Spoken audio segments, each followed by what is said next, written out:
السلام علیکم ورحمۃ اللہ وبرکاتہ۔ الحمدللہ کفا وسلام علی عبادہ الذین اصطفیٰ، اما بعد۔ محترم ناظرین کرام، آج میری نشست کا موضوع ہے پانچویں خلیفہ عمر بن عبدالعزیز رحمۃ اللہ علیہ۔ ناظرین کرام، سامعین کرام، میں 2020 کی بات کر رہا ہوں۔ ملک شام سیریا کے اندر دیر سمعان، حلب اور حمص کے علاقے میں عمر بن عبدالعزیز رحمۃ اللہ علیہ کی قبر کی بے حرمتی کی گئی ہے۔ بشار الاسد کے ماننے والوں نے، ان کے فوجیوں نے ان کی قبر کے ساتھ بے حرمتی کی ہے۔ ہم سب بہت دکھی ہیں۔ آپ کو معلوم ہے عمر بن عبدالعزیز رحمۃ اللہ علیہ کون ہیں؟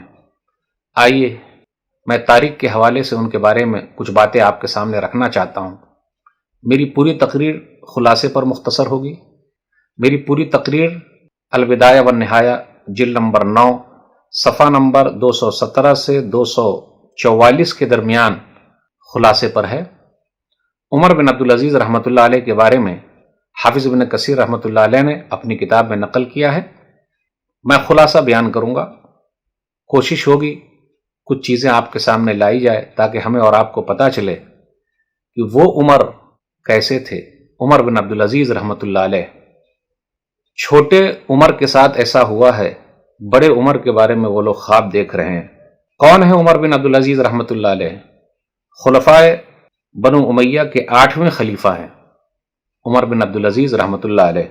پہلے خلیفہ ہیں معاویہ بن ابی سفیان رضی اللہ تعالیٰ عنہ، 41 ہجری میں خلیفہ بنے، اور اس کے بعد آخری اموی خلیفہ بنو امیہ کے جو ہیں وہ مروان بن محمد ہیں، 132 ہجری میں۔ ٹوٹل بنو امیہ کی حکومت جو ہے 92 سال تک رہی، جس میں سے عمر بن عبدالعزیز رحمۃ اللہ علیہ کا جو دور ہے 2.5 سالوں کا ہے۔ اس کو خلافت راشدہ بھی کہا جاتا ہے۔ خلافت راشدہ کی یاد انہوں نے دلا دی ہے۔ عمر بن عبدالعزیز رحمۃ اللہ علیہ 61 ہجری میں 682 عیسوی میں مدینہ کے اندر عبدالعزیز بن مروان کے گھر پیدا ہوئے۔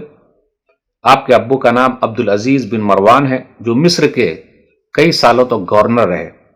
آپ کو معلوم ہے عمر بن عبدالعزیز رحمۃ اللہ علیہ کی ماں کون ہے؟ عمر بن عبدالعزیز رحمۃ اللہ علیہ کی ماں کا نام ام عاصم لیلہ بنت عاصم بن عمر بن خطاب۔ ام عاصم لیلہ بنت عاصم بن عمر بن خطاب۔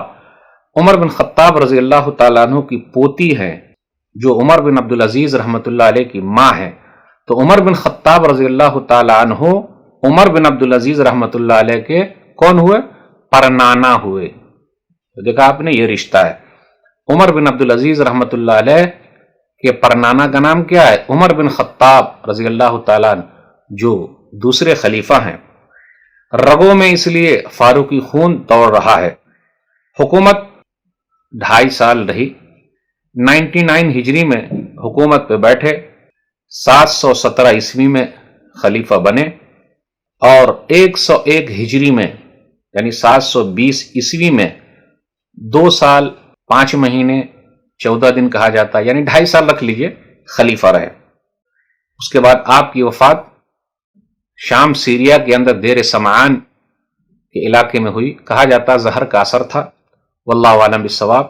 آپ تابعین میں سے ہے۔ عمر بن عبدالعزیز رحمۃ اللہ علیہ تابعین میں سے ہے۔ انس بن مالک رضی اللہ تعالیٰ عنہ، سعید بن یزید رضی اللہ تعالیٰ عنہ، عبداللہ بن سلام رضی اللہ تعالیٰ عنہ، ان سے ان کی ملاقات ہوئی ہے۔ تو بس آئیے دیکھتے ہوئے چلے۔ ان کی بیوی کا نام کیا ہے؟ فاطمہ بنت عبد الملک۔ یہ خلیفہ کی بیٹی ہیں۔ جس وقت عمر بن عبدالعزیز رحمۃ اللہ علیہ دنیا سے گزرے، ان کی عمر کہا جاتا ہے 40 سال تھی۔ بس 2.5 سال خلیفہ رہے اور 40 سال کی عمر میں دنیا سے رخصت ہو گئے۔ ان کی تعلیم و تربیت کا کیا کہنا؟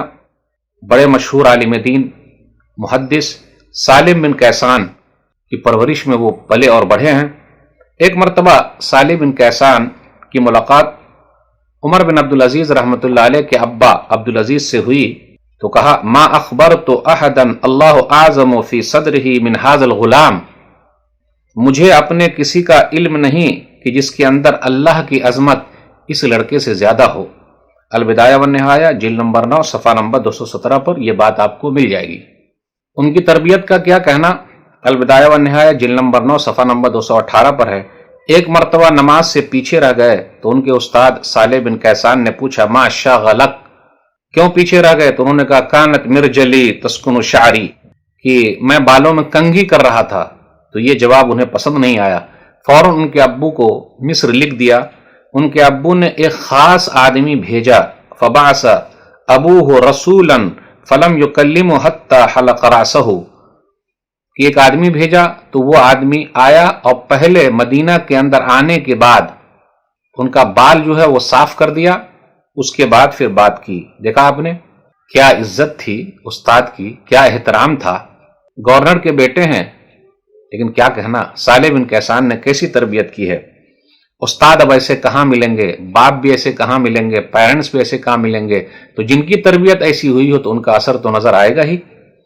زندگی بہت سادہ تھی، آج ایسے حکمران ہمیں اور آپ کو کہاں ملیں گے، ایسے پردھان کہاں ملیں گے، ایسے وزیر اعظم کہاں ملیں گے، ایسے پریزیڈنٹ کہاں ملیں گے، ایسے پردھان منتری کہاں ملیں گے، ایسے وزیر اعلیٰ کہاں ملیں گے، ایسے ذمہ دار کہاں ملیں گے۔ کتنی سادگی ہے۔ آئیے ان کی زندگی کے کچھ واقعات میں آپ کے سامنے رکھوں۔ سلیمان بن عبد الملک کے بعد آپ خلیفہ بنے۔ سلیمان بن عبد الملک کی جب تجہیز و تکفین ہو گئی تو جیسے وہ پلٹے تو بہترین گھوڑے ان کے لیے پیش کیے گئے۔ تو عمر بن عبدالعزیز رحمۃ اللہ علیہ نے کیا کہا، قدموا الی بغلتی، بھئی میری جو خچر ہے نا وہی میرا خچر ہی لے آؤ۔ دیکھا آپ نے کتنی سادگی، میں بہترین گھوڑے پر سوار نہیں ہوں گا، اور ان گھوڑوں کو بیچ دیا گیا اور بیت المال میں پیسے جمع کر دیے گئے۔ پھر اسی طریقے سے پولیس آفیسر آگے بڑھا تو انہوں نے کیا کہا، مالی ولک تنحى انی انما انا رجل من المسلمین، کیوں آگے بڑھ رہے ہو، پیچھے ہٹو، میں بھی عام مسلمانوں میں سے ہوں۔ دیکھا میرے بھائیو کتنی سادگی تھی۔ پبلک کے ساتھ ہیں، پبلک کے ساتھ رہنا چاہتے ہیں۔ جیسے خلیفہ بنے مسجد کے اندر آئے، پہلا خطاب کیا، البدایہ والنہایہ جلد نمبر 9 صفحہ نمبر 238 ایھا الناس انی قد ابتلیت هذا الامر عن غیر رأی کان منی ولا طلب له ولا مشورہ من المسلمین وانی قد خلعت ما فی اعناقکم من بیعتی فاختاروا انفسکم ولامرکم من تریدون۔ لوگو، میری خواہش اور عام مسلمانوں کی رائے کے خلاف کہ بغیر ہی میں خلیفہ بنایا گیا ہوں، میں بیعت کا طوق اتار دیتا ہوں، اب تم جس کو چاہو اپنا خلیفہ بنا لو۔ تو لوگوں نے کیا کہا، قد اخترناک لانفسنا وامرنا ورضینا کلنا بک، کہ جی ہم نے آپ ہی کو اختیار کر لیا، آپ ہی کو چن لیا، اور ہم لوگ سب آپ سے راضی ہیں۔ دیکھا آپ نے، یہاں لوگوں کو لالچ ہوتی ہے عہدے کی، لیکن انہوں نے کیا کہا، نہ مجھے نہیں چاہیے، عام لوگوں سے مشورہ کیا۔ عمر بن عبدالعزیز رحمۃ اللہ علیہ خلیفہ بنتے ہی 3 لوگوں سے مشورہ لیتے ہیں، محمد بن کعب، رجا بن حیوہ اور سالم بن عبداللہ۔ البدایہ والنہایہ جلد نمبر 9 صفحہ نمبر 223 عمر بن عبدالعزیز رحمۃ اللہ علیہ نے ان تینوں سے کہا، قد ترون ما ابتلیت بہ وما قد نزل بی فما عندکم، مجھے اس آزمائش میں ڈال دیا گیا ہے، اس لیے مجھے مشورہ دو۔ محمد بن کعب نے مشورہ دیا، اجعل الشیخ ابا والشاب اخا والصغیر ولدا وبر اباک وصل اخاک وتعطف علی ولدک۔ آپ بزرگوں کو باپ بنا لیں، جوان کو بھائی بنا لیں، چھوٹے کو بچے بنا لیں، اور اپنے باپ کے ساتھ احسان کیجئے، اپنے بھائی کے ساتھ صلہ رحمی کیجئے، اور اپنے بچوں پر پیار محبت اڈیلتے رہیے، اپنے بچوں کے ساتھ پیار محبت سے پیش آئیے۔ رجا بن حیوہ نے کہا، ارض للناس ما ترضى لنفسك وما كرهت ان يعطى اليك فلا تأته اليهم واعلم انك اول خلیفہ تموت۔ جو آپ اپنے لیے پسند کرتے ہیں لوگوں کے لیے پسند کریں، جو آپ اپنے لیے ناپسند کرتے ہیں لوگوں کے لیے ناپسند کریں، یہاں تک کہ آپ کی موت آ جائے۔ سالم بن عبداللہ نے کہا، اجعل الامر واحدا وصم فيه عن شہوات الدنیا واجعل آخر خطرك فيه الموت، کہ آپ دنیا کے اندر ہیں، دنیاوی خواہشوں سے بچنے کے لیے روزہ رکھیے اور یہاں تک کہ آپ کی موت آ جائے۔ تو اس طرح آپ مشورہ بھی لیا کرتے تھے۔ پھر اسی طریقے سے آیا، کہا میں عام لوگوں کی طرح ہوں، میں کوئی خاص نہیں ہوں۔ البدایہ والنہایہ جلد نمبر 9 صفحہ نمبر 224 وَإِنِّي لَسْتُ بِخَيْرٍ مِّنْ أَحَدٍ مِّنْكُمْ میں تم میں سے بہتر نہیں ہوں، ایسا نہیں ہوں کہ میں سب سے اچھا ہوں، جی نہیں۔ الا لا طاعت لمخلوق فی معصیت الخالق، سنو اللہ کی اگر نافرمانی ہو رہی ہو تو مخلوق کی بات نہیں ماننا ہے، خالق کی اگر نافرمانی ہو رہی ہو تو مخلوق کی بات نہیں ماننا ہے۔ سفیان ثوری رحمۃ اللہ علیہ کہتے ہیں کہ عمر بن عبدالعزیز رحمۃ اللہ علیہ 5ویں خلیفہ ہیں، البدایہ والنہایہ جلد نمبر 9 صفحہ نمبر 225۔ ابو بکر رضی اللہ تعالیٰ عنہ، عمر فاروق رضی اللہ تعالیٰ عنہ، عثمان غنی رضی اللہ تعالیٰ عنہ، علی رضی اللہ تعالیٰ عنہ، اور یہ 5ویں خلیفہ عمر بن عبدالعزیز رحمۃ اللہ علیہ۔ آئیے غور کرتے ہوئے چلیں، 2.5 سال وہ خلیفہ رہے، کارنامے کیا ان کے؟ سب سے اہم کارنامہ یہ ہے کہ اس سے پہلے جو خلیفہ گزرے ہیں اور انہوں نے لوگوں کا مال ہڑپ کر لیا تھا، ظلم کر کے لے لیا تھا، سب کو انہوں نے لوٹا دیا اور سب کو چٹھی لکھ کے کہا جن کا بھی مال ہے میرے پاس چلا آئے، ثبوت دے دے، میں سب کے مال واپس کر دوں گا۔ اس لیے وہ عہد صدیقی عمر فاروق رضی اللہ تعالیٰ عنہ کا دور بھی یاد دلاتے ہیں، ابو بکر صدیق کا بھی دور یاد آ جاتا ہے، عمر فاروق رضی اللہ تعالیٰ عنہ کا بھی دور یاد آ جاتا ہے۔ عدل و انصاف کا بول بالا کتنا ہے، جس خلیفہ نے مال لے لیا تھا سب کا مال لوٹا دیا اور کہا، البدایہ والنہایہ جلد نمبر 9 صفحہ نمبر 225، واللہ لو اقمت فیکم 50 عاما ما اقمت فیکم الا ما ارید من العدل، اگر میں 50 سال بھی زندہ رہوں تو میں عدل و انصاف ہی سے کام کروں گا، عدل و انصاف۔ تو جن لوگوں نے مال لے لیا تھا سب کا مال لے کر حقداروں کو دے دیا، ایک بڑا کارنامہ ہے عمر بن عبدالعزیز رحمۃ اللہ علیہ کا۔ غریبوں کا خیال رکھا، بے سہارا کے لیے سہارا بنے، یتیموں، بیواؤں اور مسکینوں کا خیال رکھا، ان کی دیکھ بھال کی، رات رات بھر جاگے، رات رات بھر روتے رہے۔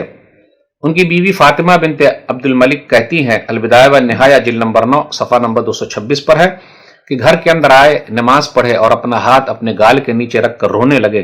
میں نے پوچھا کیا ہے تو انہوں نے کہا، فاطمہ کیا بتاؤں، قد ولیت من امر هذه الامه ما ولیت فتفکرت فی الفقر الجائع والمریض الضائع والعاری المجہود والیتیم المکسور والارملہ الوحیدہ والمظلوم المقہور فعلمت ان ربی سیسألنی عنہم یوم القیامہ۔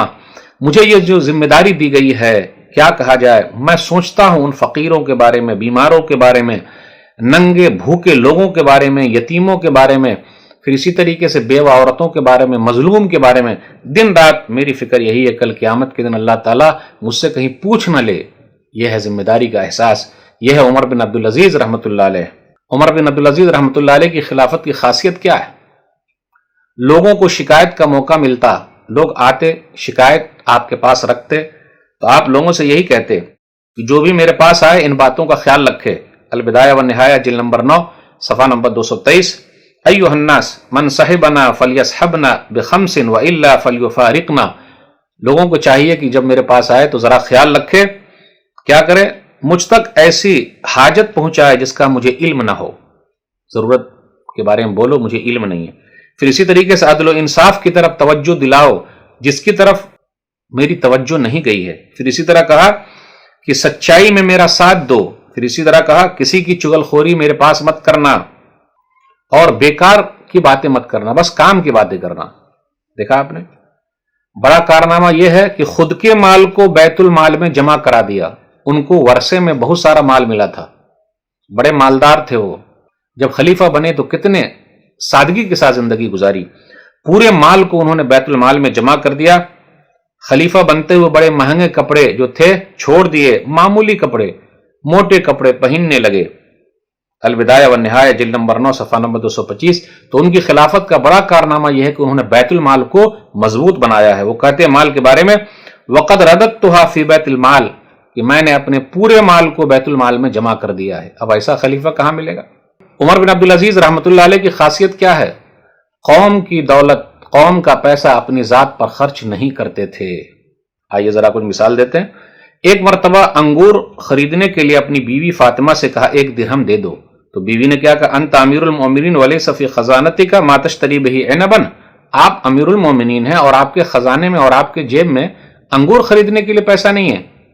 اللہ اکبر۔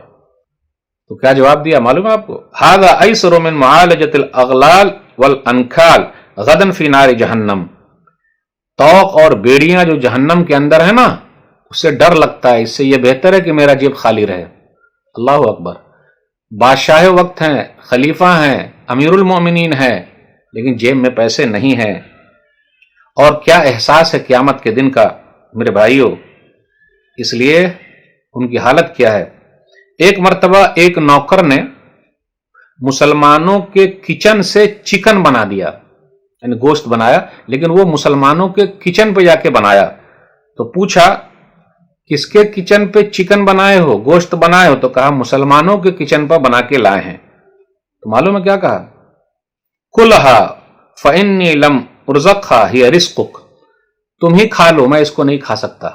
اللہ اکبر، یعنی میرے کچن میں بننا چاہیے تھا، مسلمانوں کے کچن میں، ان کے مال میں کیوں بنا؟ وہ قوم کا پیسہ اپنے اوپر خرچ نہیں کرتے، پھر اسی طریقے سے قوم کی لائٹ بھی استعمال نہیں کرتے اپنی ذات کے لیے۔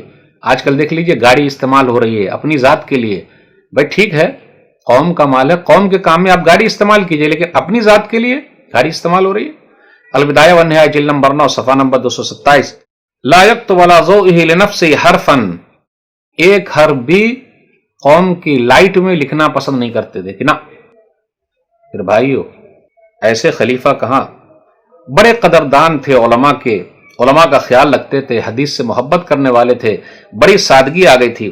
آئیے ایک حدیث سناتا ہوں، وہ حدیث سننے کے بعد ان کی حالت کیسی ہو گئی، علماء کے کتنے قدردان تھے۔ سنن ترمذی کتاب صفت القیامہ حدیث نمبر 2444، ابو سلام بیان کرتے ہیں کہ عمر بن عبدالعزیز رحمۃ اللہ علیہ نے میرے پاس بلاوا بھیجا اور ڈاک سواری خچر بھیجی، تو کہا آ جاؤ میرے پاس۔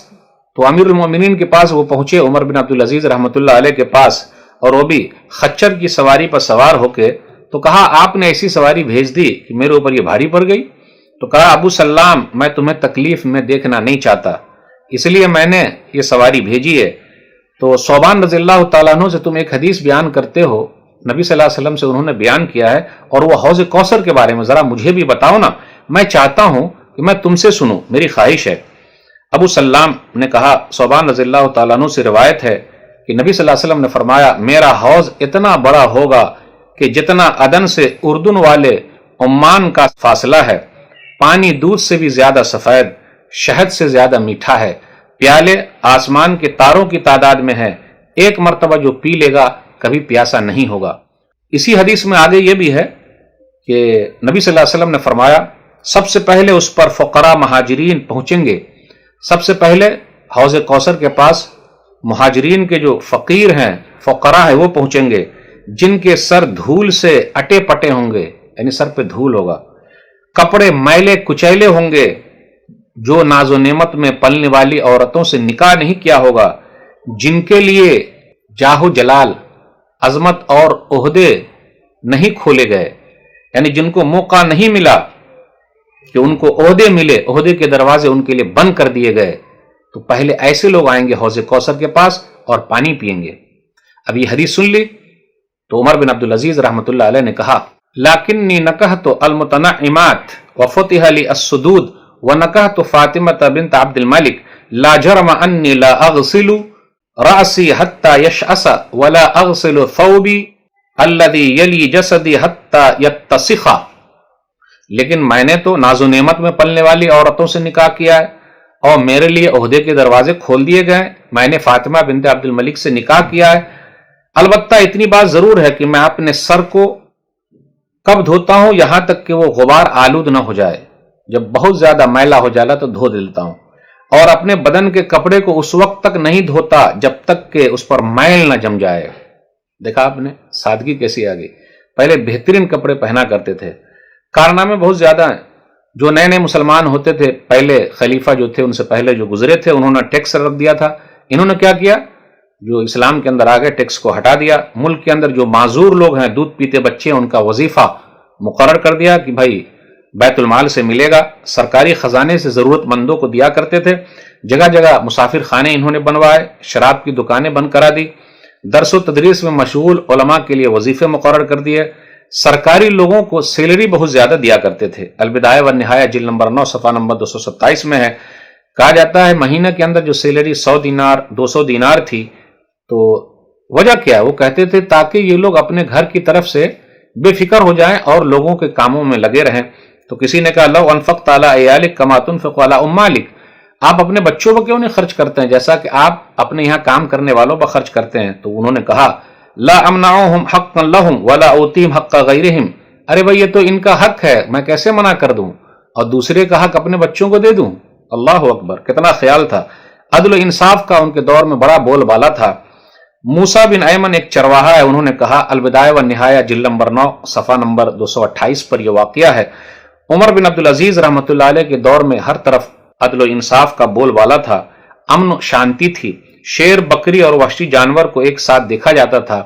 ایک مرتبہ ایک بھیڑیے نے ایک بکری کو کھا لیا تو موسیٰ بن ایمن جو چرواہا تھا اس نے یہ کہا انا للہ ما ارى الرجل الصالح الا وقد هلك، انا للہ، لگتا ہے وہ نیک آدمی دنیا سے گزر گیا ہے. اور واقعی اسی رات عمر بن عبدالعزیز رحمۃ اللہ علیہ دنیا سے گزر گئے. یہ عدل و انصاف تھا، یہ امن و شانتی تھی عمر بن عبدالعزیز رحمۃ اللہ علیہ کے زمانے میں.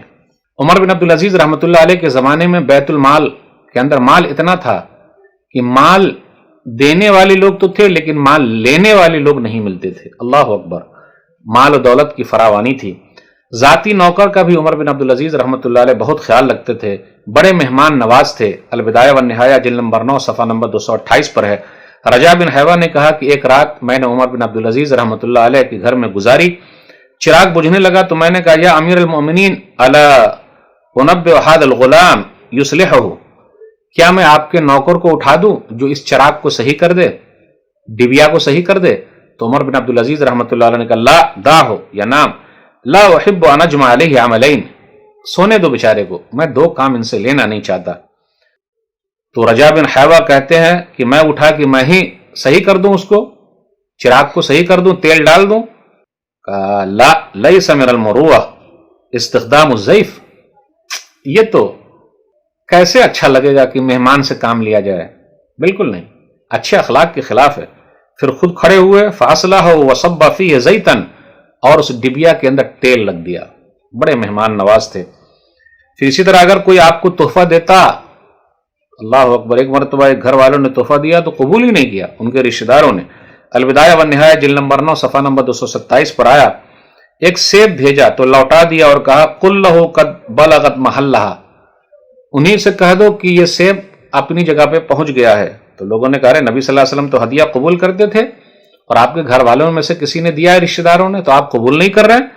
تو کہا نبی صلی اللہ علیہ وسلم تو ہدیہ قبول کرتے تھے، فَأَمَّا نَحْنُ فَهِيَ لَنَا رِشْوَةٌ، لیکن مجھے لگتا ہے کہیں رشوت تو نہیں ہے یہ. اتنا ڈر اور خوف. احادیث کو جمع کرنے کا حکم انہوں نے دیا ہے ابو بکر بن حزم کو، البدایہ والنہایہ جلد نمبر 9 صفحہ نمبر 232. تو حدیث کا بھی کام ان کے زمانے میں بہت ہوا ہے. بیت المال کو قومی امانت قرار دیا گیا ہے. تجدید و اصلاح کے اس کارنامے کی بدولت ان کا زمانہ خلافت راشدہ میں شمار کیا جاتا ہے. ان کی اولاد کو اللہ تعالیٰ نے خوب مال و دولت سے نوازا. جلد نمبر 9 صفحہ نمبر 235 البدایہ والنہایہ کہ ایک لڑکے کے پاس 80 گھوڑے، وہی سلیمان بن عبد الملک کے بچے جو تھے کتنے غریب ہو گئے جبکہ یہ بہت زیادہ چھوڑ کر گئے تھے. تو عمر بن عبدالعزیز رحمۃ اللہ علیہ کے بچے ان کو دیا کرتے تھے. اللہ نے کتنا نوازا تھا. اپنے گورنروں کا بھی بہت خیال رکھتے تھے. گورنروں کو خطاب کرتے ہوئے ایک مرتبہ کہا البدایہ والنہایہ جلد نمبر 9 صفحہ نمبر 233 احتسبوا الانشغال عند حضور الصلاح فإن من أضاعها فهو لما سواها من شرائع الاسلام اشد تضييعا، کہ دیکھو نماز کا خیال رکھنا، جس نے بھی اس کو ضائع کر دیا تو اب دوسری اور چیز ہے وہ تو اور زیادہ ضائع ہو جائے گی. تو نماز کا خیال رکھنا بہت ضروری ہے. لوگوں کو آخرت کی ترغیب دلایا کرتے تھے. البدایہ والنہایہ جلد نمبر 9 صفحہ نمبر 223 ایھا الناس اصلحوا آخرکم یصلح اللہ دنیاکم، لوگوں اپنی آخرت صحیح کر لو، اللہ تمہاری دنیا صحیح کر دے گا. واصلحوا اسرارکم یصلح لکم علانیتکم، اپنے دلوں کو صحیح کر لو، اللہ تمہارے ظاہر کو صحیح کر دے گا، تمہارے جو ظاہر ہے وہ صحیح کر دیے جائیں گے. اس لیے میرے بھائیو، خلاصہ یہی ہے، عمر بن عبدالعزیز رحمۃ اللہ علیہ کی زندگی کے بہت سارے واقعات ہیں. تو انہوں نے کیا کیا ہے، بہت کارنامے انجام دیے 2.5 سال ہی میں. جن لوگوں نے مال لے لیا مال واپس کیا، بیت المال کو قومی خزانہ قرار دیا، سادگی کے اندر آ گئے. آخرت کی فکر تھی، لوگوں کی فکر تھی، ہر طرف امن و امان ہے، شانتی ہے، اور کس طریقے سے عدل و انصاف کا بول بالا ہے. تو یہ چند باتیں میں نے آپ لوگوں کے سامنے بیان کی ہے، اور یہ پورا خلاصہ ہے.